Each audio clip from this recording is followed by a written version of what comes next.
안녕하세요. 오늘도 귀한 시간을 내어주셔서 감사합니다. 사연이 좋으셨다면 좋아요와 구독, 댓글 부탁드릴게요. 그럼 오늘 준비한 사연 바로 시작해 보겠습니다. 칠흑 같은 어둠 속에서 강철수는 스티로폼 조각에 몸을 실었습니다. 차가운 물이 옷 사이로 스며들어 피부를 찢는 듯한 통증이 전신을 휘감았어요. 옆에서 박명수가 이를 악물고 물장구를 쳤습니다. 형님, 거의 다 왔어요. 조금만 더 버티세요. 명수의 목소리가 떨렸습니다. 추위 때문인지 두려움 때문인지 알 수 없었어요. 강 건너편 베트남 땅이 손에 잡힐 듯 가까이 보였습니다. 하지만 철수의 머릿속은 온통 며칠 전 중국에서 헤어진 한 사람의 얼굴로 가득했어요. 눈물을 흘리며 돌아섰던 김동철의 뒷모습이 자꾸만 떠올랐습니다. 동철이 형은 지금쯤. 철수가 중얼거리자 명수가 손을 뻗어 그의 어깨를 움켜잡았습니다. 형님, 정신 차리세요. 지금은 살아야 합니다. 뒤따르던 스티로폼 위에서 리명철이 낮은 목소리로 외쳤어요. 저기 불빛이 보입니다. 다들 조용히 하세요. 네 사람이 어둠 속에서 숨을 죽였습니다. 멀리서 손전등 불빛이 강둑을 훑고 지나갔어요. 순간 철수는 며칠 전 전화기 너머로 들려왔던 그 섬뜩한 목소리를 떠올렸습니다. 강철수 동무, 남조선 가려 한다며요? 가기만 해보시게. 지옥 끝까지 쫓아가 잡을 테니까. 손전등 불빛이 사라지고 다시 어둠이 찾아왔습니다. 철수는 힘껏 물을 저으며 생각했어요. 이 모든 것이 어떻게 시작되었는지, 왜 자신이 15명의 목숨을 짊어지고 이 낯선 강을 건너고 있는지를요. 한 달 전만 해도 그는 혼자 떠날 계획이었습니다. 브로커와 접선하고 조용히 사라질 생각이었어요. 하지만 동료들의 얼굴이 자꾸만 눈앞에 어른거렸습니다. 짐승처럼 일하다 헐값에 팔려가는 그들을 참아 버리고 갈 수 없었어요. 형님, 다 왔습니다. 명수의 외침에 철수는 정신을 차렸습니다. 발이 강바닥에 닿았어요. 떨리는 다리로 몸을 일으켜 세우며 철수는 뒤를 돌아봤습니다. 어둠 속에서 박경호의 그림자가 물살을 가르며 따라오고 있었어요. 모두 빨리 올라오세요. 아직 끝난 게 아닙니다. 그렇습니다. 아직 끝나지 않았어요. 중국 헤이롱 장성에서 시작된 이 긴 여정은 이제 겨우 절반을 지나왔을 뿐입니다. 앞으로 라오스의 험준한 산을 넘고 태국까지 가야 해요. 그리고 무엇보다 걱정스러운 건 먼저 출발한 세 팀의 동료들이었습니다. 1팀의 상철이와 철호, 철민이는 무사할까요? 2팀과 3팀은 지금쯤 어디쯤 있을까요? 철수는 젖은 몸으로 베트남 땅에 올라서며 다짐했습니다. 반드시 모두를 살려내겠다고요. 15명 전원이 한국 땅을 밟을 때까지 절대 포기하지 않겠다고요. 하지만 그는 아직 몰랐습니다. 앞으로 자신이 겪게 될 시련들을, 그리고 동료들과 함께 나눌 생사의 순간들을요. 이제 진짜 지옥이 시작되는 것이었습니다. 헤이롱 장성의 겨울은 살을 애는 듯 차가웠습니다. 강철수는 벌목장 막사 밖에서 도끼를 들고 나무를 쪼개며 입김을 내뿜었어요. 영하 20도를 넘나드는 추위 속에서도 땀이 등을 타고 흘렀습니다. 철수 동무 좀 쉬엄쉬엄 하세요. 그렇게 서두르면 몸버립니다. 옆에서 이창우가 걱정스러운 목소리로 말했습니다. 철수는 고개를 저으며 도끼를 내려놓았어요. 괜찮습니다. 오늘 안에 맞춰야 해서요. 창우가 담배를 꺼내 물었습니다. 그의 손가락 끝이 동상으로 검게 변해 있었어요. 요즘 뭔가 다른 게 있는 것 같은데요. 무슨 일 있습니까? 철수는 대답 대신 먼 산을 바라봤습니다. 저 산 너머 어딘가에 자유가 있다고 브로커가 말했어요. 하지만 그 길은 험난했고 무엇보다 혼자서는 갈 수 없었습니다. 그날 밤 막사로 돌아온 철수는 낡은 휴대전화를 꺼내 들었습니다. 브로커가 준 번호로 전화를 걸려던 순간 먼저 벨이 울렸어요. 화면에 뜬 번호는 모르는 번호였습니다. 여보세요? 수화기 너머로 들려온 목소리는 너무나 익숙한 북한 억양이었습니다. 강철수 동무로구만. 철수의 등골이 오싹해졌어요. 그 목소리는 차갑고 침착했습니다. 누구십니까? 누군지는 중요하지 않습니다. 중요한 건 우리가 동무의 계획을 다 알고 있다는 겁니다. 남조선 가려 한다며요? 철수는 침을 삼켰습니다. 심장이 미친 듯이 뛰었어요. 무슨 소리입니까? 저는 거짓말하지 마시오. 브로커 박 씨와 첩선했다는 것도 다 알고 있습니다. 가기만 해보시게. 지옥 끝까지 쫓아가서 잡을 테니까네. 그리고 동무 가족들도. 뭐 잘 알겠지? 전화가 끊어졌습니다. 철수는 휴대전화를 든 채 그대로 굳어버렸어요. 손이 덜덜 떨렸습니다. 보이부가 알고 있었습니다. 모든 것을요. 다음날 새벽 철수는 눈을 뜨지 못했습니다. 밤새 한숨도 자지 못했거든요. 머릿속이 복잡했습니다. 포기해야 하나? 아니면 더 빨리 떠나야 하나? 창우가 막사로 들어오며 말했습니다.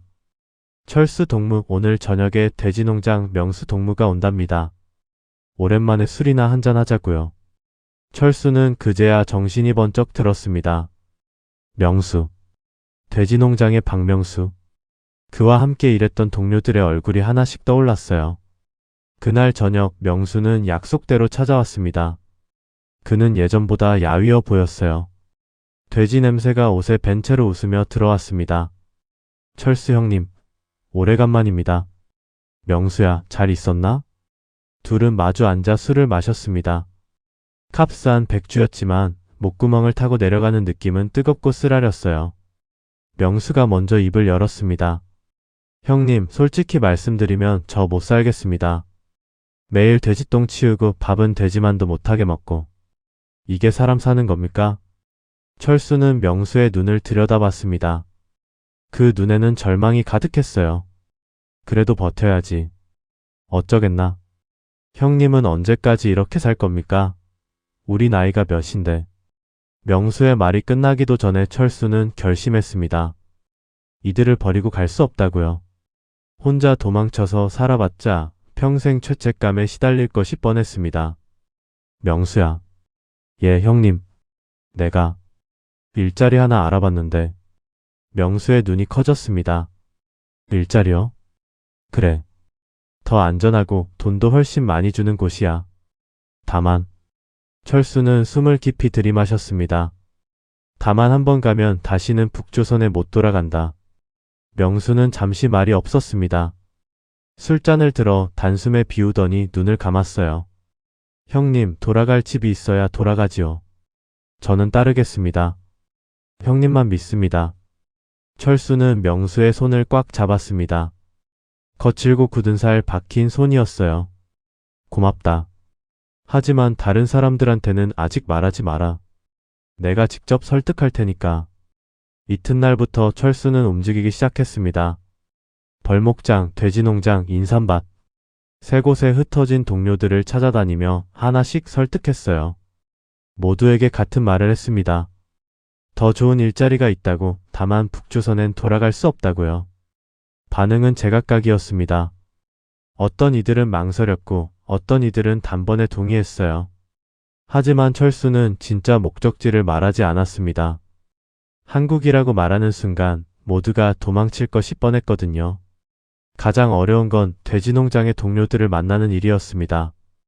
농장은 벌목장에서 80리나 떨어진 산속에 있었어요. 철수는 이른 새벽 길을 나섰습니다. 산길은 험했습니다. 눈이 무릎까지 쌓여 있었고 바람이 얼굴을 후려쳤어요. 철수는 걸으면서 계속 생각했습니다.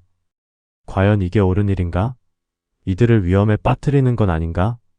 한참을 걷던 중 갑자기 눈보라가 몰아치기 시작했습니다. 앞이 보이지 않을 정도로 거세졌어요. 철수는 나무를 붙잡고 걸음을 멈췄습니다. 이런 젠장. 바람 소리가 귀청을 찢었습니다. 철수는 방향을 잃었어요. 어디가 앞이고 어디가 뒤인지 분간할 수 없었습니다. 1시간이 지났습니다. 2시간이 지났어요. 철수는 계속 걸었지만 길을 찾을 수 없었습니다. 발이 얼얼했고 손가락 끝 감각이 사라졌어요. 살려줘. 철수는 중얼거리며 무릎을 꿇었습니다. 눈 속에 주저앉으니 더 이상 일어설 힘이 없었어요. 이대로 죽는구나. 그런 생각이 들었습니다. 아버지, 어머니. 눈을 감으려던 순간 발밑 땅이 무너졌습니다. 철수는 비명도 지르지 못한 채 굴러떨어졌어요. 얼마나 굴렀을까요? 딱딱한 무언가에 부딪히며 멈췄습니다. 끄윽. 온몸이 욱신거렸습니다. 철수는 눈을 떴어요. 놀랍게도 포장도로였습니다. 눈보라는 여전했지만 적어도 길을 찾은 거예요. 그때 멀리서 불빛이 다가왔습니다. 차였습니다. 철수는 있는 힘을 다해 손을 흔들었어요. 여기요. 여기.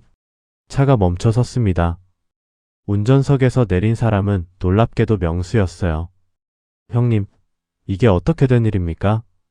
명수는 황급히 달려와 철수를 부축했습니다. 조수석에 있던 다른 동료들도 내려왔어요. 철수 형님, 괜찮습니까? 형님 빨리 차에 태우세요. 그들은 철수를 차에 싣고 돼지농장으로 향했습니다. 차 안에서 명수가 물었어요. 형님, 무슨 일로 이 눈보라의 산을 넘으려 하셨습니까? 철수는 떨리는 입술로 대답했습니다. 너희들 만나러 갔었다. 예? 저희를요? 그래. 할 말이 있어서. 명수는 더 이상 묻지 않았습니다. 대신 자신의 외투를 벗어 철수에게 덮어줬어요. 일단 몸부터 녹이세요. 얘기는 나중에 해도 됩니다. 돼지농장 막사는 냄새가 고약했지만 따뜻했습니다. 동료들이 철수를 침대에 눕히고 뜨거운 물을 끓였어요. 철수는 한참 뒤에야 정신을 차렸습니다. 철수 형님, 이제 좀 괜찮습니까? 옆에 앉은 최영우가 물었습니다. 영호는 인삼밭에서 일하다 돼지농장으로 온 젊은 청년이었어요. 고맙다, 영호야. 너희들이 아니었으면 큰일 날 뻔했다. 무슨 말씀을요? 그런데 형님, 대체 무슨 일로 이렇게까지 하신 겁니까? 철수는 주변을 둘러봤습니다. 5명의 동료가 자신을 빙 둘러싸고 앉아 있었어요. 모두 걱정 어린 눈빛이었습니다.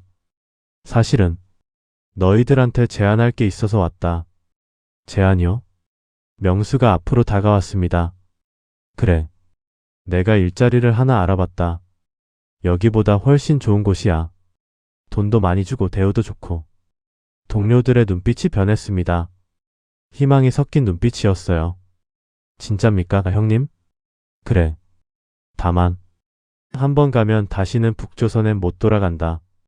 침묵이 흘렀습니다. 영호가 조심스럽게 물었어요. 그게 무슨 뜻입니까? 말 그대로야. 중국 안쪽 깊은 곳이라 한 번 들어가면 나올 수 없다는 뜻이다. 명수가 철수의 손을 잡았습니다. 형님, 저는 따르겠습니다.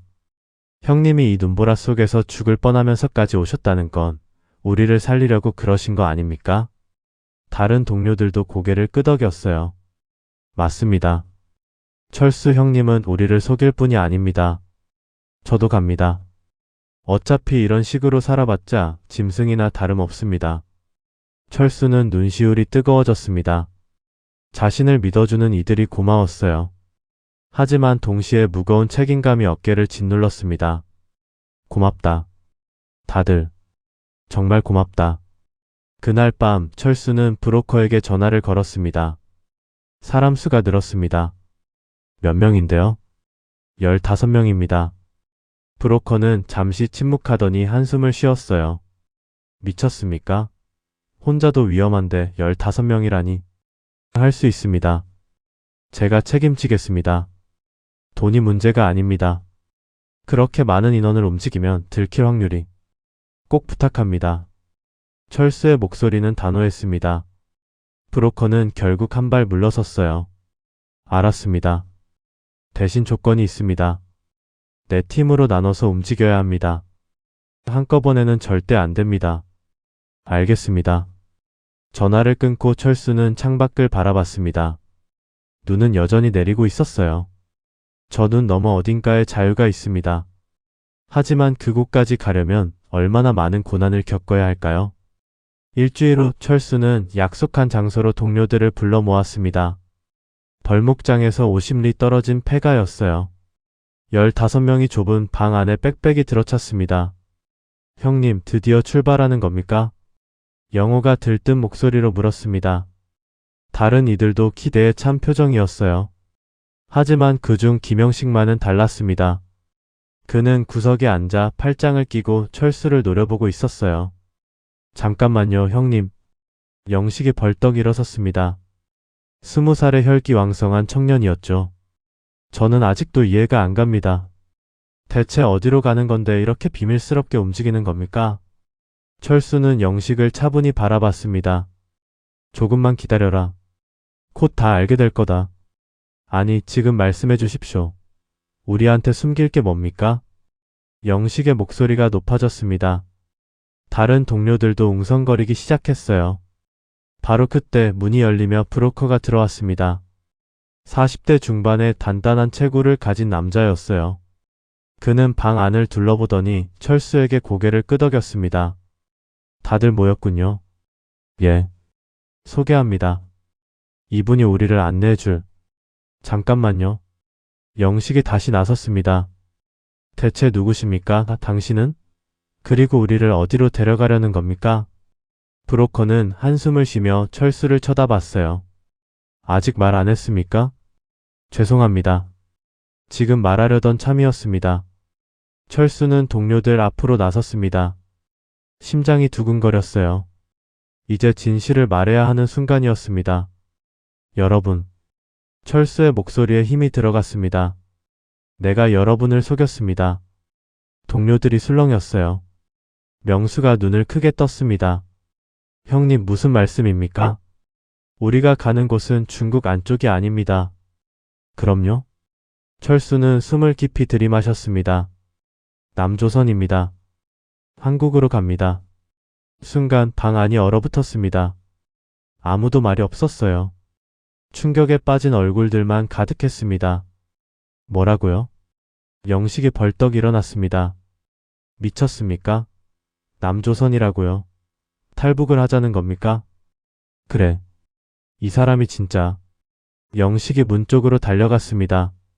하지만 브로커가 재빨리 막아섰어요. 비키세요. 저는 안 갑니다. 당장 나갈 겁니다. 영호가 영식을 붙잡았습니다. 영식아, 일단 드러나 보자. 뭘 들어? 우리 속였잖아. 탈북이면 죽을 수도 있다고. 명수도 일어났어요. 그의 얼굴은 창백했습니다. 형님, 이게 정말입니까? 그래, 명수야. 미안하다. 하지만 내게는 다른 방법이 없었다. 왜? 왜 진작 말씀 안 하셨습니까? 말했으면 아무도 안 따라왔을 거 아냐. 철수의 대답에 명수는 할 말을 잃었습니다. 사실이었거든요. 김동철이 조용히 말했습니다. 그는 인삼밭에서 온 40대 중반의 남자였어요. 철수 동무, 나한테는 북에 조카가 있습니다. 그 애 때문에라도 나는 못 갑니다. 동철이 형. 미안합니다. 하지만 나는 여기서 내리겠습니다. 동철은 문 쪽으로 걸어갔습니다. 브로커가 가로막으려 했지만 철수가 손을 저었어요. 보내주세요. 뭐라고요? 지금 보내면 괜찮습니다. 동철이 형 선택을 존중합니다. 동철은 문 앞에서 멈춰 섰습니다. 뒤를 돌아보며 말했어요. 철수 동무, 당신은 좋은 사람입니다. 하지만 나는 정말 미안합니다. 아닙니다, 형님. 형님 잘못이 아닙니다. 조심해서 돌아가십시오. 동철이 나가고 문이 닫혔습니다. 방 안에는 무거운 침묵만 남았어요. 영식이 다시 소리쳤습니다. 보세요. 동철이 형도 안 간다잖아요. 이건 미친 짓입니다. 철수는 영식을 똑바로 바라봤습니다. 영식아. 왜요? 너는 여기서 얼마나 더 살고 싶냐? 그게 무슨... 여기서 평생 짐승처럼 일하다 죽을 거냐? 아니면 사람답게 살아볼 거냐? 철수의 목소리가 떨렸습니다. 나도 무섭다. 죽을 수도 있다는 거 안다. 하지만 여기 있어도 우린 언젠가 잡혀간다. 보이부는 이미 우리를 알고 있어. 동료들이 웅성거렸어요. 뭐라고요? 보이부가요? 철수는 주머니에서 휴대전화를 꺼냈습니다. 일주일 전에 전화가 왔다. 보이부에서. 내가 탈북하려 한다는 걸 다 알고 있더라. 명수가 얼굴이 하얗게 질렸습니다. 그럼 우리도 위험하다는 겁니까? 나만 아니라 너희도 마찬가지다. 나와 연락한 것만으로도 의심받을 수 있어. 어차피 우리한테 남은 선택지는 두 가지뿐이다. 철수는 동료들을 한 명씩 돌아보며 말했습니다. 여기 남아서 언제 잡혀갈지 모르는 채 숨죽여 살거나 아니면 나를 믿고 목숨 걸고 자유로 가거나. 영호가 벌떡 일어났습니다. 저는 갑니다, 형님. 형님이 우릴 속인 건 맞지만 우릴 살리려고 그러신 거 아닙니까? 명수도 천천히 고개를 들었어요. 형님, 저도 갑니다. 눈보라 속에서 죽을 뻔하면서까지 우릴 찾아오신 형님을 믿겠습니다. 하나둘씩 동료들이 결심을 밝혔습니다. 최영호, 정민수, 한상철, 리철호. 모두가 고개를 끄덕였어요. 마지막까지 주저하던 영식이 입을 열었습니다. 형님, 진짜 우릴 살려줄 수 있습니까? 약속은 못한다. 하지만 내 목숨 걸고 최선을 다하마. 영식은 한참을 고민하더니 고개를 끄덕였어요. 알겠습니다. 따르겠습니다. 브로커가 앞으로 나섰습니다. 좋습니다. 그럼 이제부터 내 말을 잘 들으세요. 우리는 네 팀으로 나뉩니다. 그는 종이를 꺼내 보여줬어요. 1팀은 3명, 2팀부터 4팀까지는 각각 4명씩입니다. 1팀이 먼저 출발하고 일주일 간격으로 나머지 팀이 따라갑니다. 왜 나눠서 가야 합니까? 정민수가 물었습니다. 15명이 한꺼번에 움직이면 너무 눈에 띕니다. 나눠서 가야 안전해요. 그럼 언제 출발합니까? 1팀은 내일 새벽. 나머지는 순차적으로. 철수가 팀 명단을 받아들었습니다. 1팀에는 한상철, 리철호, 박철민이 배정되어 있었어요. 자신은 4팀 마지막 팀이었습니다. 형님은 왜 마지막 팀입니까? 명수가 물었습니다. 내가 마지막까지 남아서 모두가 무사히 출발하는 걸 확인해야지. 하지만 위험하지 않습니까? 괜찮다. 난 나중에 가도 된다. 그날 밤 동료들은 각자의 짐을 꾸렸습니다. 가져갈 수 있는 건 작은 배낭 하나뿐이었어요. 철수는 막사를 돌아다니며 마지막 점검을 했습니다. 상철아, 준비됐냐? 1팀의 리더인 한상철이 고개를 끄덕였습니다. 예, 형님. 근데 솔직히 떨립니다. 당연하지. 나도 떨린다. 하지만 브로커를 믿어라. 그 사람이 길을 안내해 줄 거다. 형님은 언제쯤 오십니까? 3주 후쯤. 태국에서 만나자. 태국이요? 그래. 거기서 다시 만날 거다. 그때까지 조심해라. 상철은 철수의 손을 꽉 잡았습니다. 형님도 꼭 무사히 오세요. 다음날 새벽 1팀이 출발했습니다. 어둠 속으로 사라지는 그들의 뒷모습을 보며 철수는 가슴이 철렁했어요. 과연 다시 만날 수 있을까요? 일주일이 지났습니다. 이 팀이 출발할 차례였어요. 영호와 정민수 그리고 김영식과 최승우가 이 팀이었습니다. 형님, 1팀한테서 연락 왔습니까? 영호가 걱정스럽게 물었습니다. 아직이다. 하지만 무사할 거다. 형님도 꼭 조심하세요. 그래. 너희도. 이 팀도 떠났습니다. 3팀이 떠나고 마침내 4팀만 남았어요. 철수와 명수 그리고 리명철과 박경호였습니다. 출발 전날 밤 철수는 잠을 이룰 수 없었습니다. 창밖으로 보이는 별들이 유난히 밝았어요. 저 별들 아래 어딘가에서 동료들이 목숨을 걸고 달리고 있을 것입니다. 형님 안 주무십니까? 옆 침대에 명수가 물었습니다. 잠이 안 온다. 저도요. 내일이면 진짜 시작이네요. 그래. 명수가 몸을 돌려 철수를 바라봤어요. 형님, 솔직히 말씀드리면 무섭습니다. 나도 무섭다. 하지만 형님을 믿습니다. 형님이 그 눈보라 속에서 우릴 찾아왔을 때 저는 알았습니다. 이분은 진짜 우릴 위하는 분이구나 하고요. 철수는 눈시울이 뜨거워졌습니다. 고맙다, 명수야. 아닙니다. 제가 더 고맙지요. 다음날 새벽 4팀이 출발했습니다. 브로커가 차를 대기시켜 놨어요. 철수는 마지막으로 벌목장을 돌아봤습니다. 3년을 보낸 이곳. 이제 다시는 돌아오지 않을 곳이에요. 형님 갑시다. 명수의 목소리에 철수는 차에 올랐습니다. 차는 남쪽으로 향했습니다. 베트남 국경 지역으로 가는 길이었어요. 도로는 피포장이었고 차가 덜컹거릴 때마다 철수의 심장도 함께 뛰었습니다. 몇 시간을 달린 후 차는 심양역에 도착했습니다. 여기서 기차를 탑니다. 브로커가 말했습니다. 어디로 가는 기차입니까? 쿤밍입니다.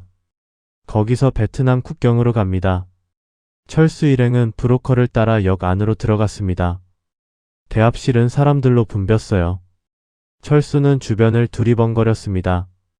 혹시 경찰이나 공안이 있지 않을까 하고요. 여기 앉으세요. 기차가 올 때까지 기다려야 합니다. 1시간을 기다렸습니다. 2시간을 기다렸어요. 그 사이 철수는 화장실도 가지 못했습니다. 자리를 뜨면 의심받을까 봐요. 드디어 기차가 들어왔습니다. 사람들이 우르르 몰려들었어요. 철수 일행도 그 속에 섞여 기차에 올랐습니다. 빈자리 없나? 명수가 주변을 둘러봤습니다. 저기 있다. 4사람은 구석자리에 앉았습니다. 기차가 덜컹거리며 출발했어요. 창밖으로 풍경이 빠르게 지나갔습니다. 얼마나 타야 합니까? 리명철이 물었습니다. 이틀 정도요. 이틀이나요? 참으세요. 다른 방법이 없습니다. 기차는 계속 남쪽으로 달렸습니다. 해가 지고 어둠이 찾아왔어요. 철수는 창밖을 보며 생각했습니다. 지금쯤 북에서는 자신을 찾고 있을까요? 보이부는 움직이고 있을까요? 한밤중이 되었습니다. 대부분의 승객이 잠들었어요. 철수도 눈을 감으려던 순간 누군가 다가왔습니다. 표 검사합니다. 승무원이었습니다. 철수는 가슴이 철렁했어요. 브로커가 재빨리 표를 꺼내 보여줬습니다. 4명 맞습니까? 예.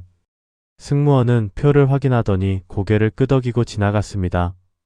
철수는 안도의 한숨을 쉬었어요. 휴. 놀랐습니다. 조심하세요.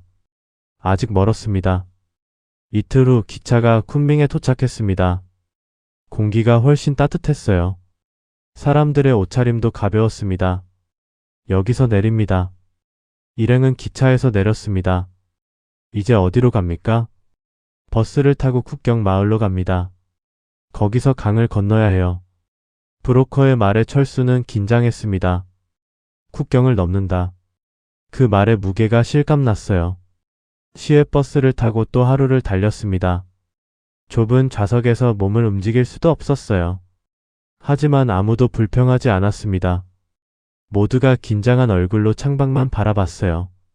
해가 질 무렵 버스는 작은 마을에 도착했습니다. 여기서 내립니다. 브로커가 말했습니다. 여기가 국경입니까? 아직 아닙니다. 여기서부터 걸어가야 해요. 일행은 버스에서 내려 어둠 속으로 걸어 들어갔습니다. 앞서가는 브로커의 손전등만이 유일한 빛이었어요. 주변은 온통 나무뿐이었습니다. 형님, 저기 불빛이 보입니다. 박경우가 멀리를 가리켰습니다. 과연 저 멀리 희미한 불빛이 보였어요. 저게 뭡니까? 초소입니다. 조심하세요. 소리 내지 마시고. 일행은 숨을 죽이고 걸었습니다. 초소의 불빛이 점점 가까워졌어요. 철수는 가슴이 터질 것 같았습니다. 초소를 지나쳐 한참을 더 걸었을 때 브로커가 멈춰 섰습니다. 저기 보이십니까? 앞쪽으로 검은 띠가 보였습니다. 강이었어요. 국경의 강. 저걸 건너면 베트남입니다. 어떻게 건넙니까? 브로커가 숲을 속에서 무언가를 꺼냈습니다. 스티로폼 조각들이었어요. 이걸로 건넙니다. 명수가 눈을 크게 떴습니다. 이걸로요? 이게 물에 뜹니까? 뜹니다. 하지만 2명씩 나눠 타야 해요. 조심해서 물을 저으면서 건너야 합니다. 철수는 강을 내려다봤습니다. 칠흑 같은 어둠 속에서 물소리만 들렸어요. 저 아래가 얼마나 차가울까요? 준비되셨으면 출발합시다. 브로커의 말에 철수와 명수가 먼저 스티로폼에 몸을 실었습니다. 순간 물이 옷 속으로 파고들었어요. 으윽. 너무 차가웠습니다. 손과 발이 금방 얼얼해졌어요. 형님 괜찮습니까? 괜찮다. 어서 저어라. 두 사람은 필사적으로 손으로 물을 저었습니다. 스티로폼은 위태롭게 흔들렸어요. 물이 계속 들어와 옷이 흠뻑 젖었습니다. 형님, 저기 불빛입니다. 명수가 속삭였습니다. 과연 강둑 위에서 손전등 불빛이 움직이고 있었어요. 움직이지 마라. 두 사람은 얼어붙었습니다. 스티로폼만 물살에 떠밀려 천천히 움직였어요. 손전등 불빛이 그들이 있던 자리를 지나갔습니다. 3분이 지났습니다. 5분이 지났어요. 불빛이 사라졌습니다. 지금이다. 어서. 다시 물을 저어 나갔습니다. 얼마나 갔을까요? 발이 바닥에 닿았어요. 다 왔다, 명수야. 형님. 두 사람은 강둑으로 기어 올라갔습니다. 온몸이 떨렸어요. 추위 때문이기도 했지만 안도감 때문이기도 했습니다. 뒤따라 리명철과 박경호도 도착했습니다. 네 사람은 젖은 몸으로 서로를 부둥켜 안았어요. 해냈습니다. 우리가 해냈어요. 조용히 하세요. 아직 끝난 게 아닙니다. 브로커가 제지했습니다. 그의 말이 맞았어요. 이제 시작일 뿐이었습니다. 여기가 베트남입니다. 이제 라오스로 가야 해요. 라오스요? 예. 라오스를 거쳐 태국으로 가는 겁니다. 철수는 고개를 끄덕였습니다. 길은 여전히 멀었어요. 베트남 땅을 밟은 지 사흘째 되던 날, 일행은 한 농가의 창고에 숨어 있었습니다. 브로커가 구해온 마른 옷으로 갈아입고 찬물에 밥을 말아 먹었어요. 맛은 없었지만 배는 채워졌습니다. 형님, 다른 팀들은 어떻게 됐을까요? 명수가 걱정스럽게 물었습니다. 무사할 거다. 우리보다 먼저 출발했으니까 지금쯤 훨씬 앞서 있을 거야. 1팀은 벌써 태국에 도착했을까요? 그랬으면 좋겠다. 사실 철수도 걱정이 태산이었습니다. 1팀과는 한 달 넘게 연락이 끊어진 상태였어요. 무사한 걸까요? 잡힌 건 아닐까요? 철수 씨, 이제 출발해야 합니다. 브로커가 문을 열며 말했습니다. 어디로 갑니까? 라오스 국경입니다. 여기서 산을 넘어야 해요. 일행은 조심스럽게 창고를 빠져나왔습니다. 멀리 산이 보였어요. 험준해 보였습니다. 저 산을 넘어야 합니까? 예. 하루 이틀 정도 걸릴 겁니다. 네 사람은 브로커를 따라 산으로 향했습니다. 산길은 험했습니다. 경사가 심해 숨이 차올랐어요. 나무 뿌리가 길을 가로막고 돌멩이가 굴러다녔습니다. 형님, 잠깐 쉬어갑시다. 명수가 헐떡이며 말했습니다. 아직 멀었다. 조금만 더 가자. 하지만 형님도 힘드시지 않습니까? 괜찮다. 사실 철수도 힘들었습니다. 다리가 후들거렸고 등에 맨 배낭이 천근만근 무거웠어요. 하지만 멈출 수 없었습니다. 멈추면 다시 일어설 자신이 없었거든요. 해가 지고 밤이 되었습니다. 일행은 나무 아래서 잠을 청했어요. 하늘에는 별이 총총했습니다. 철수는 별을 보며 생각했습니다.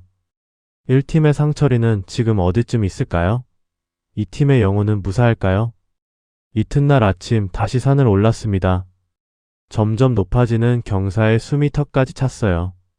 박경호가 주저앉았습니다. 못 가겠습니다. 다리에 힘이 하나도 없어요. 경호야, 일어나라.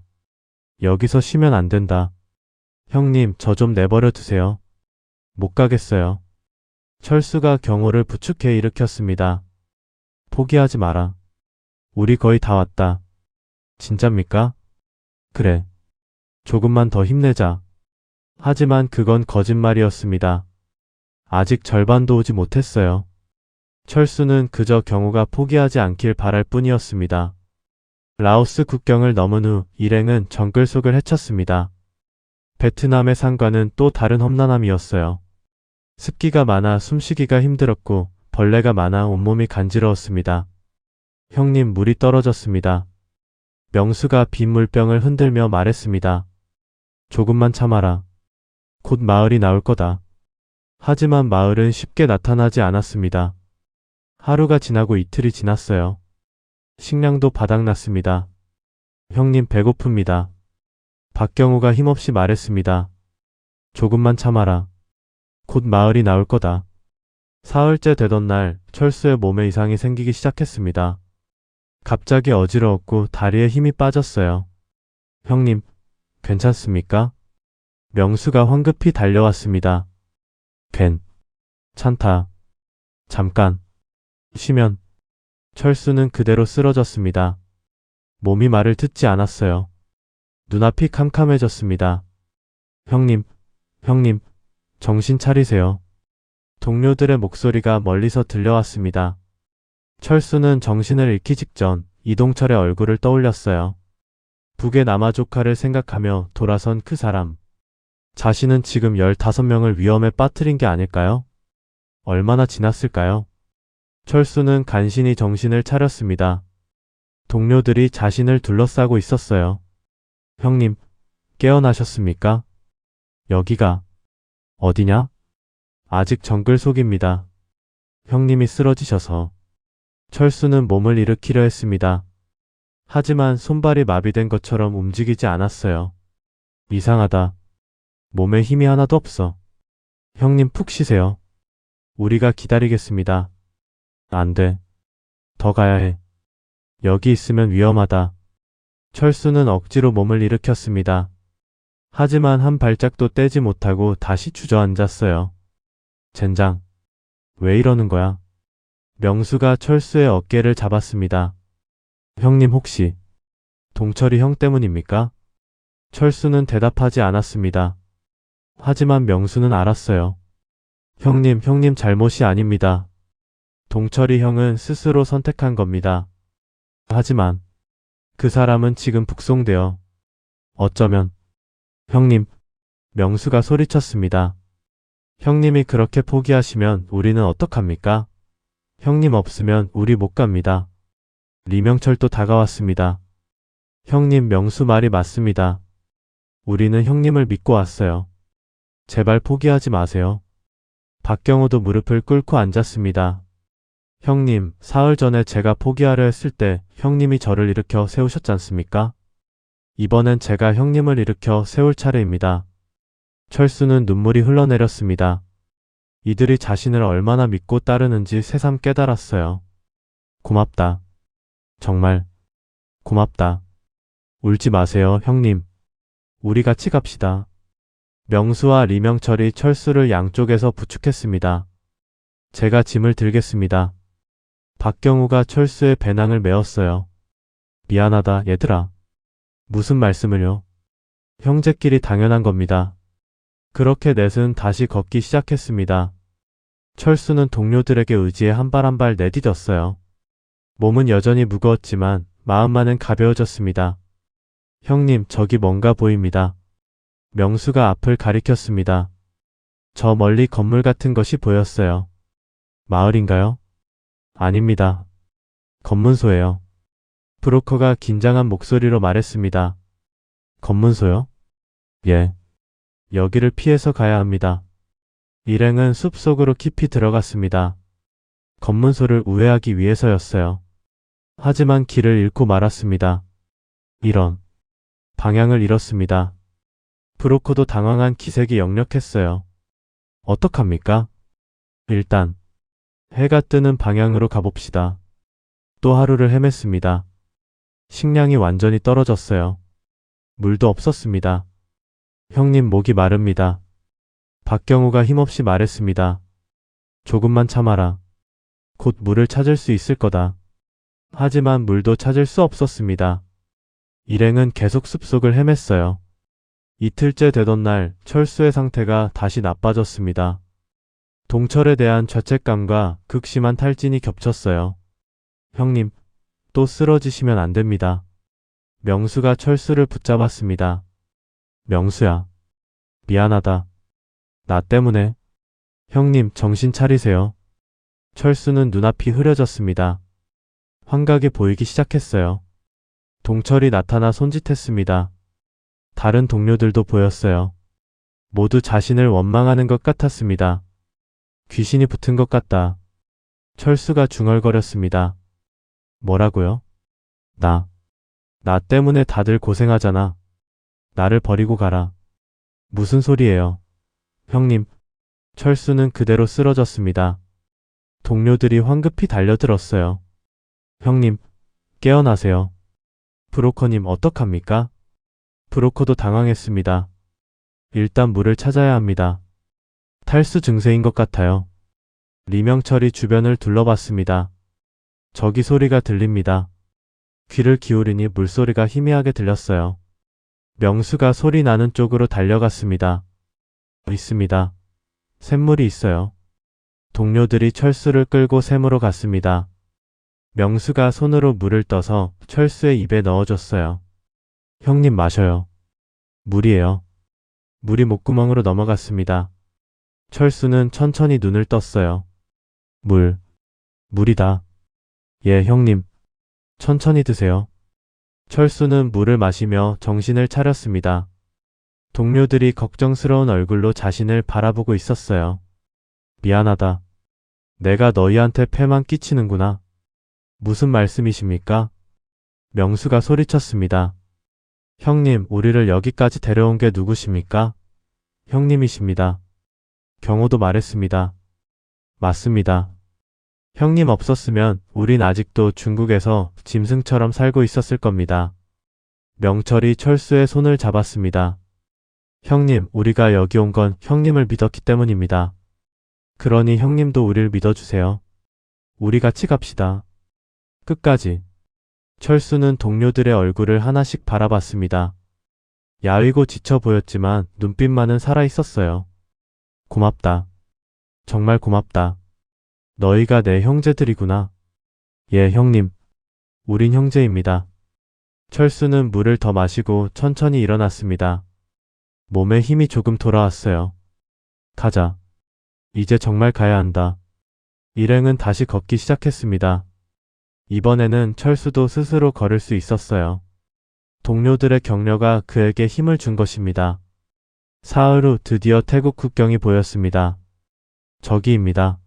저게 태국이에요. 브로커가 기쁨에 겨워 외쳤습니다. 드디어 도착했습니까? 예. 저 마을만 들어가면 됩니다. 철수는 눈물이 흘렀습니다. 해냈다. 정말 해냈어요. 얘들아, 우리가 해냈다. 예, 형님. 동료들도 눈물을 흘렸습니다. 서로 껴안고 울었어요. 형님, 어서 갑시다. 이제 정말 끝입니다. 일행은 남은 힘을 다해 마을로 향했습니다. 자유를 향해, 새로운 삶을 향해요. 태국 마을에 들어선 순간 철수는 그대로 주저앉고 말았습니다. 온몸에 힘이 빠져나갔어요. 꿈만 같았습니다. 정말 해냈구나. 여기까지 왔구나. 형님 괜찮습니까?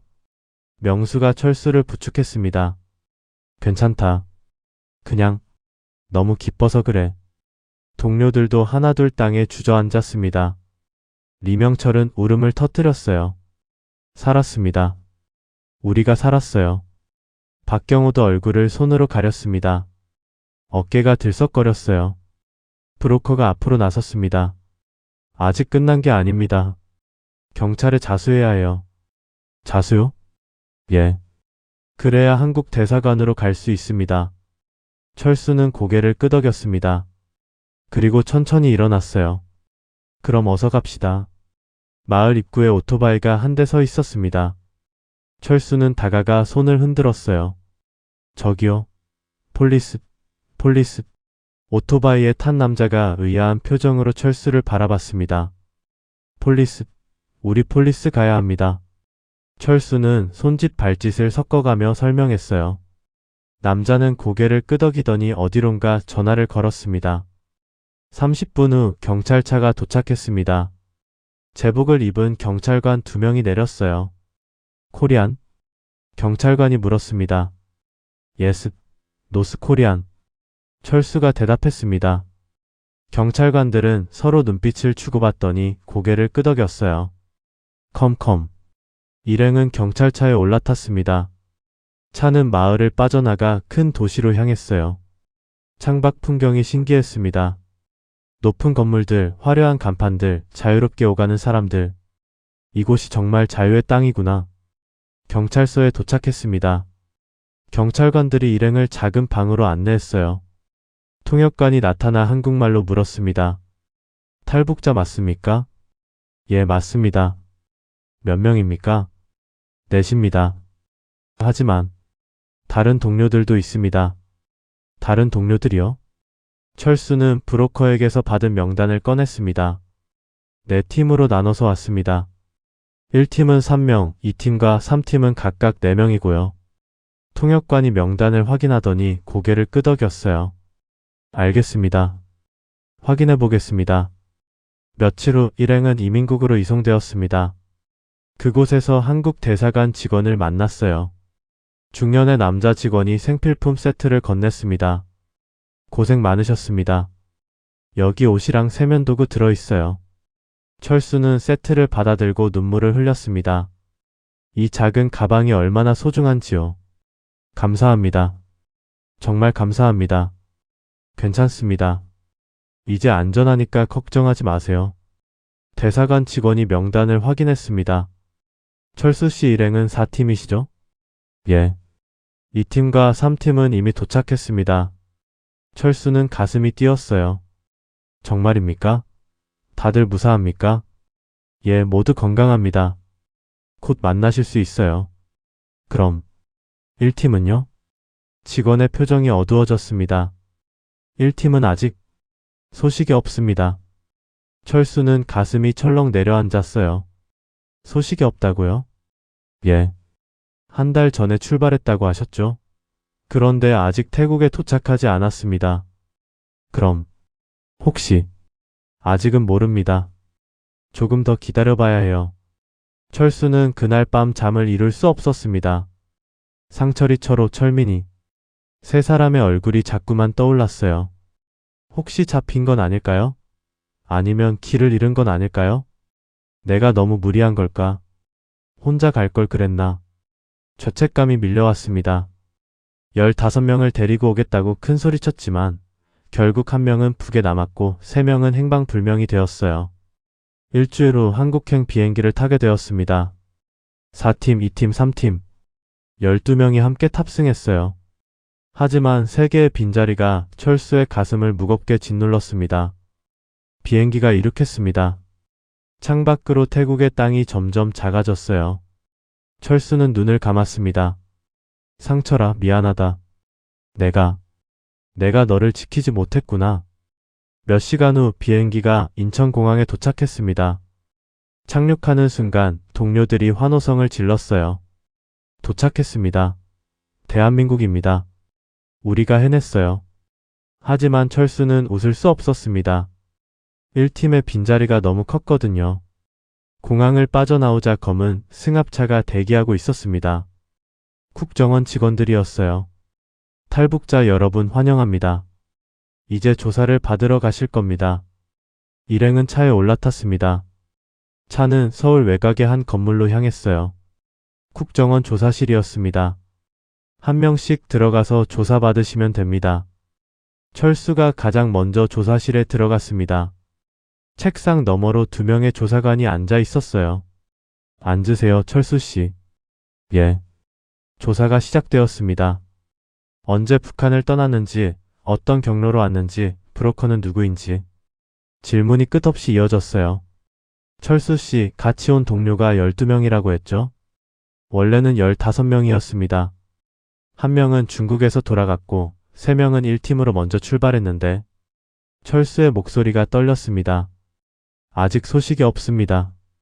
조사관들이 서로 눈빛을 주고받았어요. 1팀이요? 이름이 어떻게 되죠? 한상철, 리철호, 박철민입니다. 조사관 1명이 서류를 뒤적이더니 눈을 크게 떴습니다. 잠깐만요. 한상철, 리철호, 박철민. 그는 동료 조사관에게 뭐라고 속삭였어요. 그리고 철수를 보며 미소를 지었습니다. 철수씨, 잠시만 기다리세요. 보여드릴 게 있습니다. 예? 조사관이 방을 나갔습니다. 철수는 불안한 마음으로 기다렸어요. 무슨 일일까요? 5분 후 문이 열렸습니다. 조사관이 손짓하며 말했어요. 저를 따라오세요. 철수는 조사관을 따라 복도를 걸었습니다. 한방 앞에서 멈춰 섰어요. 여기 들어가 보세요. 여긴 어딥니까? 들어가 보시면 압니다. 철수는 떨리는 손으로 문을 열었습니다. 안에는 식탁이 있었고 세 사람이 밥을 먹고 있었어요. 한상철, 리철호, 박철민. 철수는 그 자리에 얼어붙었습니다. 꿈인가요? 환상인가요? 형님. 상철이 벌떡 일어났습니다. 수저를 떨어뜨리며 달려왔어요. 형님, 형님이세요. 상철아. 내가. 철수는 말을 잇지 못했습니다. 눈물이 주르륵 흘러내렸어요. 철호와 철민도 달려왔습니다. 형님, 무사하셨습니까? 얘들아. 너희들. 어떻게? 상철이 웃으며 대답했습니다. 저희는 베트남 국경을 넘자마자 대사관으로 바로 갔습니다. 브로커가 경로를 바꿔서요. 그래서 일주일 전에 도착했습니다. 일주일 전에? 예. 형님보다 먼저 와서 여기서 계속 기다리고 있었어요. 철수는 그대로 주저앉았습니다. 다리에 힘이 풀려버렸어요. 상철이 황급히 부축했습니다. 형님, 괜찮습니까? 괜찮다. 그냥 너무 기뻐서. 철수는 세 사람을 차례로 끌어안았습니다. 따뜻한 체온이 느껴졌어요. 꿈이 아니었습니다. 정말 살아있었어요. 형님 우세요? 아니다. 울지 않는다. 이건 기쁜 눈물이야. 조사관이 문 밖에서 말했습니다. 다른 동료들도 곧 데려올게요. 잠시만 기다리세요. 10분 후 명수, 영호, 영식, 그리고 나머지 동료들이 우르르 들어왔습니다. 형님, 상철이 형. 다들 무사하구나. 방 안은 순식간에 환호성과 울음소리로 가득 찼어요. 15명이 한자리에 모였습니다.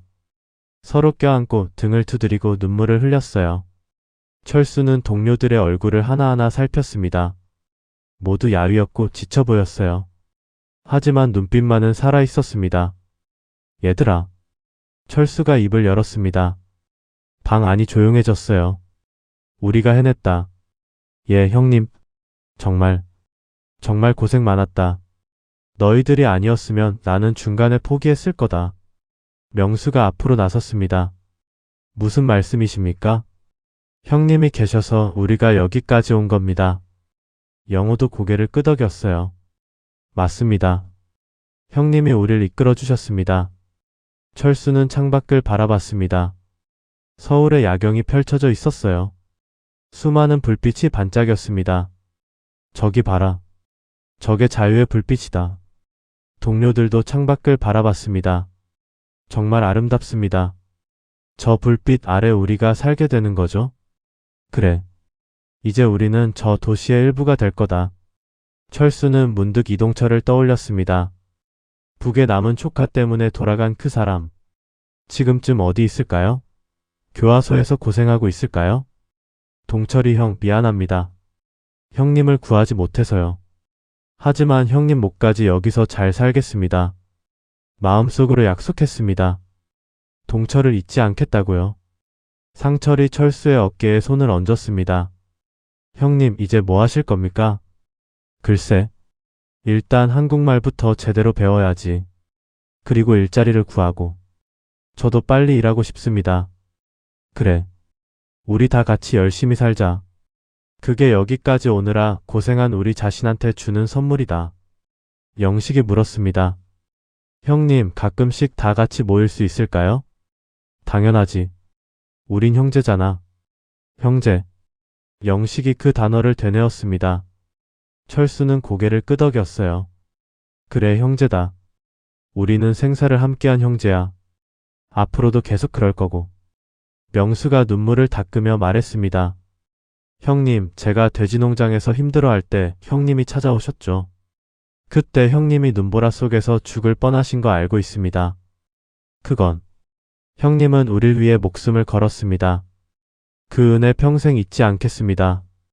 다른 동료들도 입을 모았어요. 저희도 마찬가지입니다.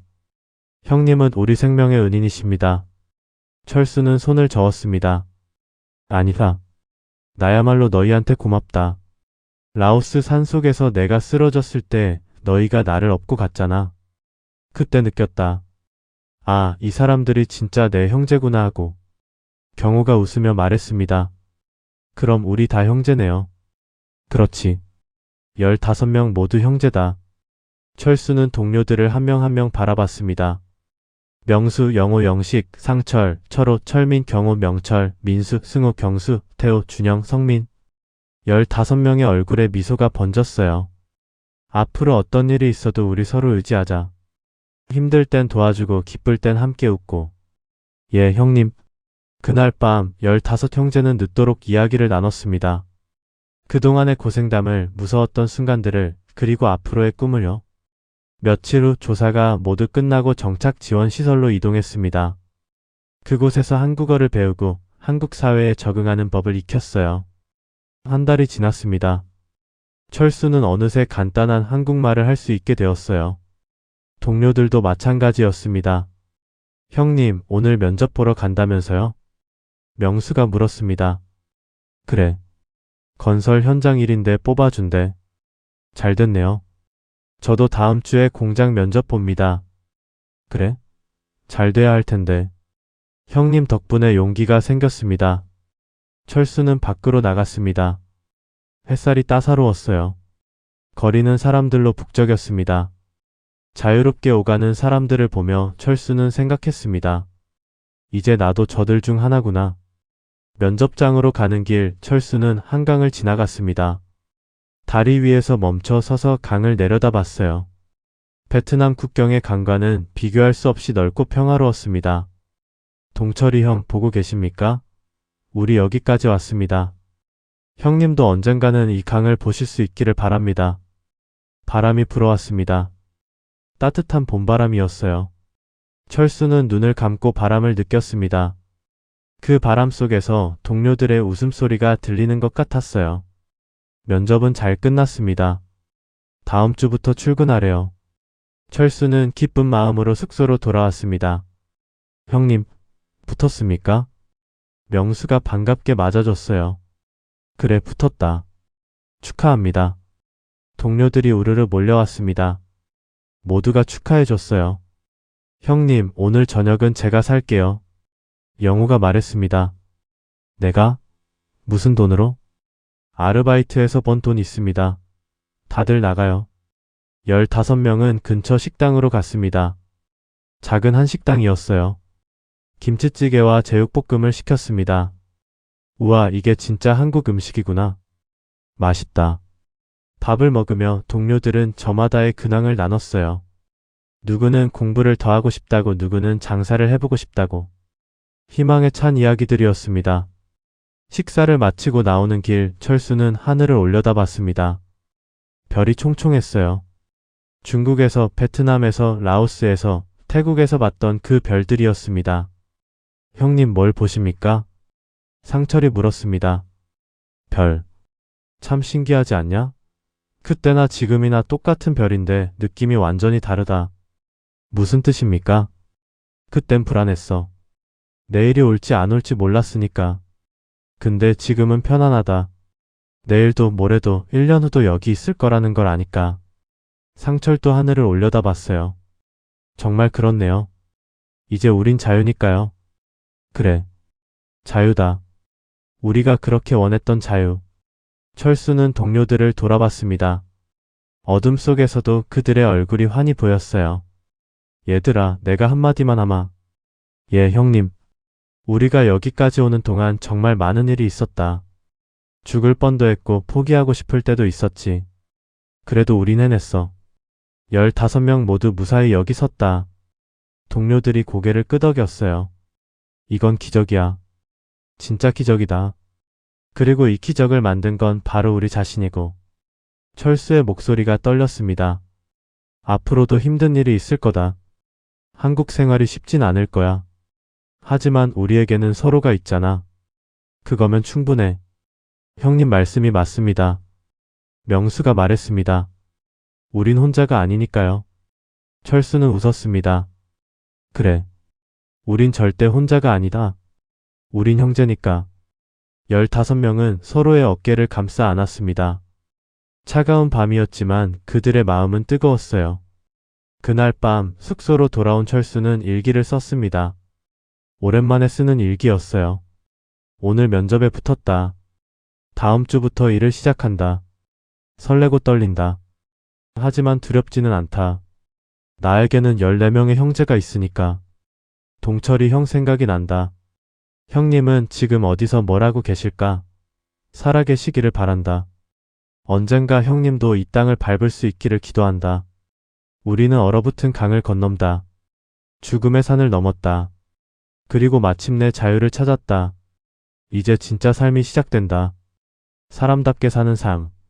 그게 뭔지 이제부터 배워나갈 것이다. 동무들아 고맙다. 너희가 있어 내가 여기까지 올 수 있었다. 앞으로도 잘 부탁한다. 우리 함께 잘 살아보자. 일기를 덮고 불을 껐습니다.